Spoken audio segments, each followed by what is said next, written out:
வணக்கம். என் பெயர் திருச்சி 4ஆம் வகுப்பு அரசு உதவி பெறும் தொடக்கப்பள்ளி மல்லபுரம் திருவிடைமருதூர் ஒன்றியம் தஞ்சாவூர் மாவட்டம்.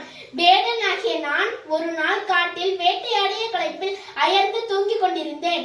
அப்பொழுது திடீரென்று எனக்கு அலறல் சத்தம் கேட்டு விழித்தேன்.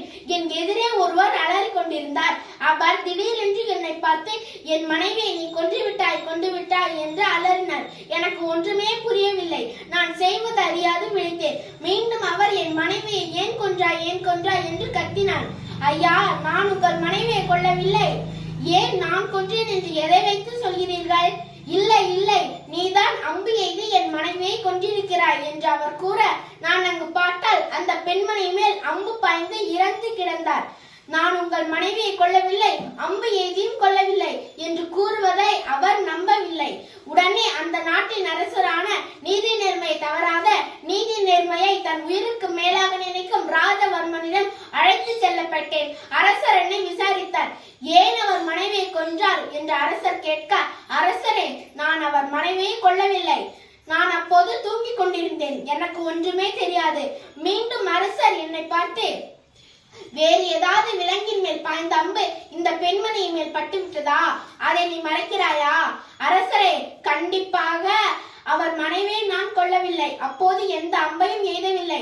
நான் அப்போது தூங்கிக் கொண்டிருந்தேன் என்று கூறுவதை அரசர் நம்பாமல் இவனை நாடு கடத்துங்கள் என்று உத்தரவிட்டார். இந்த நிகழ்வு நடந்து 2 நாள் கழித்து வெளியூர் சென்றிருந்த அமைச்சர் வந்தார். வந்தவுடன் இந்த செய்தியை கேள்விப்பட்டார். அந்த அம்பையும் கவனித்தார். அரசரே, கண்டிப்பாக நீங்கள் தண்டனை அளித்து நாடு கடத்திய வேடன் இந்த பெண்மணியை கொல்லவில்லை என்று தெளிவாக சொல்லியிருக்கிறார். அரசருக்கு ஒன்றுமே புரியவில்லை. எப்படி சொல்கிறீர்கள் என்று அமைச்சரை கேட்க, வேடர்கள் எப்போதும் துருபிடித்த அம்பை பயன்படுத்த மாட்டார்கள். இந்த அம்பை பாருங்கள், துருபிடித்திருக்கிறது. அப்படி என்றால் எப்பொழுதும் யாராவது எய்திய அம்பு மரக்கிளையில் மாட்டிக்கொண்டு காற்றசவால் கீழே விழும்பொழுது அந்த பெண்மணியுமே பாய்ந்து அந்த பெண்மணி இறந்திருக்கலாம். கண்டிப்பாக இந்த வேடன் அந்த பெண்மணியை கொல்லவில்லை என்று கூற, அரசர் ஒன்றுமே தாங்க முடியாமல், நம்ம இப்படி தவறிழைத்திருக்கிறோமே என்ற மனம் நொந்து தன் உயிரையே விட்டு விடுகிறார். இதையே நம் வள்ளுவர், மயிர் நீப்பின் வாழா கவரிமான் அன்னார் உயிர் நீப்பர் வாடத் தெரும். இதற்கான பொருள்,